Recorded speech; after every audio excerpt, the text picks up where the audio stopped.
makes the cut.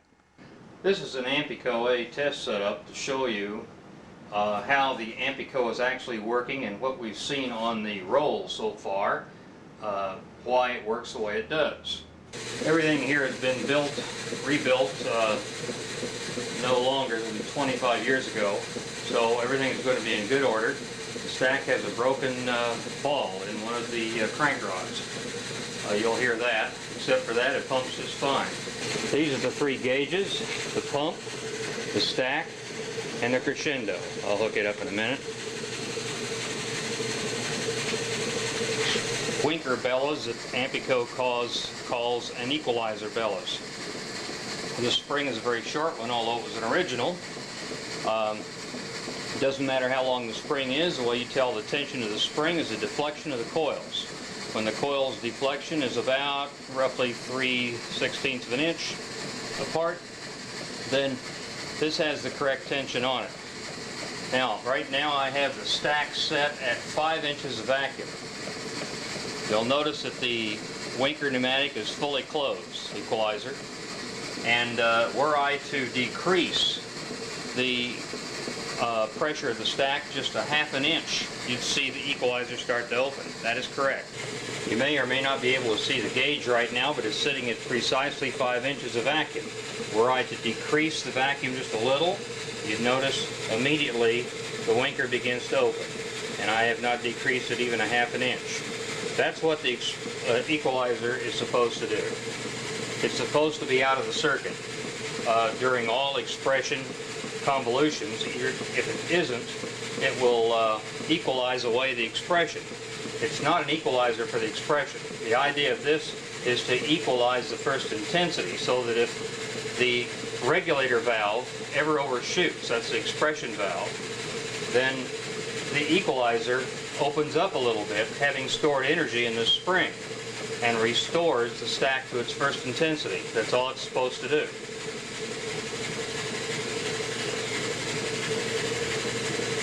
We have said that the crescendo bellows are not fully independent.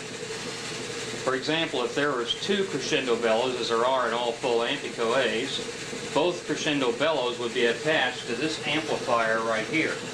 Watch what happens when the crescendo begins to move. And I'll have to hook things up first. This crescendo will take approximately 7 seconds to fully close. Watch the amplifier. You'll notice a 1-to-1 correspondence, and now. And you see when I said now for the crescendo bellows, the amplifier was fully closed. 1-to-1 tracking. Watch this again, this time with fast crescendo. 1001, 1000, there. About 1.5 to 2 seconds, and it's fully closed. You see, either side of the stack, this crescendo, will do this to the pump. They are joined at the hip, as Charles Stoddard used to like to say, and you only need one. The reason they used 2 in Ampico A's was not because they needed 2 crescendos, but because they needed 2 first intensities. Another misconception is that Ampico A crescendos have full control over the stack pressures at any intensity, including the first intensity, or what some people call the 0 intensity. This is not true, and I will now prove it. It's physically impossible. We will start off by disconnecting the amplifier so that it'll be like it's on medium. I'll show you this works on either mode. We're going to start the slow intensity, the slow crescendo up. Keep your eye on the stack gauge. There, the unit is completely crescendoed. You cannot get any louder as far as the crescendo knows, but you're only between 14 and 15 inches, whereas your pump pressure is 20. Suppose we crank in a number 2. We went up to about 16. Suppose we crank in a number 4. There, we finally made it. So you see, it is not independent at all of the intensities. It requires intensities in order to work. The crescendo is intensity dependent in an Ampico A. In the Ampico B, the intensities will not operate the crescendo or pump amplifier, but in the Ampico B, they don't need to, because the B is scaled already to be on brilliant. Now you might be saying, well, they probably mean only when the Ampico is on brilliant. Does it have full control over all of the intensities, including the first intensity? Let's see. We'll pull this off. We'll go clear up to, oh boy, we went almost up to 30. We will operate a 2, and we got to 33. We operate a 4, and we finally got to 37. That's where the pump sits.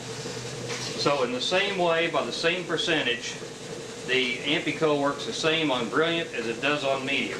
The next point I want to make is the Ampico has a wonderful set point controller. The basis of the Ampico system is the set point controller, the first intensity. And the basis of the first intensity is that nothing in the world can make it change. Here is our spring pneumatic pressure. You notice it's sitting at pretty close to 4 inches on that gauge. Our spring pneumatic is underneath this lever. Now then, taking all the intensities off, if you'll notice, the spring pneumatic did not change. Let's put all of those intensities back on again. The spring pneumatic did not even fluctuate. If there had been feedback there, either mechanical or air feedback, you would see it on the gauge. You don't see any feedback at all on the gauge, regardless of what intensities you may be putting into it. You see? It's as steady as a rock. That's called a set point controller. That makes the standard constant that the dependent variable exercises itself against, which is the stack pressure. These are the 3 intensity valves. The 3 intensity valves operate the 3 intensity pneumatics under the pallet, or under the lever. The lever, in turn, is opposed by the spring pneumatic.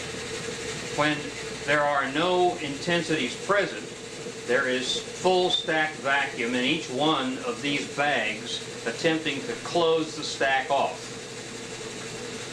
Now then, if I raise one of these valves like that, then I remove all the pressure and I put air pressure into that bellows.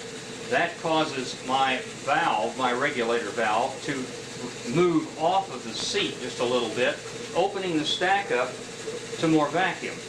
I can keep changing it by changing the combinations of these pneumatics. The way the Ampico works is to express a dependent variable, which is stack pressure and all of its losses, against a standard, a set standard controlled by the set point controller, which we call the first intensity. The set point controller is entirely dependent on the tension of the spring here, which is set independently of all the air, and so there is no way that feedback can change the strength of the spring. If not, then there's no way that feedback can change the strength of the first intensity. Anyone that tells you that there is feedback just simply doesn't understand the basic principles of this reproducer to begin with. Now, it's very important to understand, too, that regardless of what intensity you put in, the spring pneumatic pressure is perfectly isolated and is a standard constant. All reproducers must compensate perfectly for their stack losses as they play, or they cannot reproduce. The A does this by the fact that these 3 pneumatics are under stack pressure. If the stack suddenly gets weaker than it's supposed to get, what happens? Well, the tension goes up. These kind of want to spring up the lever like that because the spring pneumatic underneath is at a constant all the time. Well, you say, well, what happens suppose you're crescendoing? Then it's not a constant. Well, believe it or not, it is. Not in vacuum, but it's a constant in time. It's a constant rate that they have already allowed for on the roll. They know from the tempo of the roll how long to make that slot. So they are actually sliding that constant at a constant linear rate up the scale. And if you were to trace the Ampico crescendo mechanism, you would find it to be a perfectly straight line. It's quite a little machine in that regard. So basically what we have here is we have these three pneumatics between the expression valve and the stack. And these are attached to the stack. And these all get their air from the stack. So if they weaken, the whole lever system immediately compensates for that. Now in the Model B, it's even quicker because the B has a curtain. Just in your own mind's eye, replace this lever with a curtain. You might be able to see it. Curtain covers and uncovers a grid.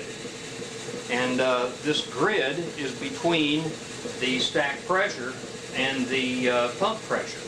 And the percentage of uncovering that the curtain expresses is able to change stack pressure. Now then, if you have a certain fixed amount of vacuum underneath the curtain, you have a certain fixed percentage of peel away from the grid, allowing a fixed percentage of that air all the time to flow between the pump and the stack. If the stack suddenly has many losses in it, why, the curtain is able to compensate for those losses even more instantly than this is, because it has so much less inertia and it is so much closer to the source of the loss. This is the amplifier and spill spring. The spill springs are the same as the amplifier springs and the Crescendo springs. This is an original Crescendo spring here. If I were to substitute it for the spill spring here, it would pump at the same setting as it is now at 60 instead of 20.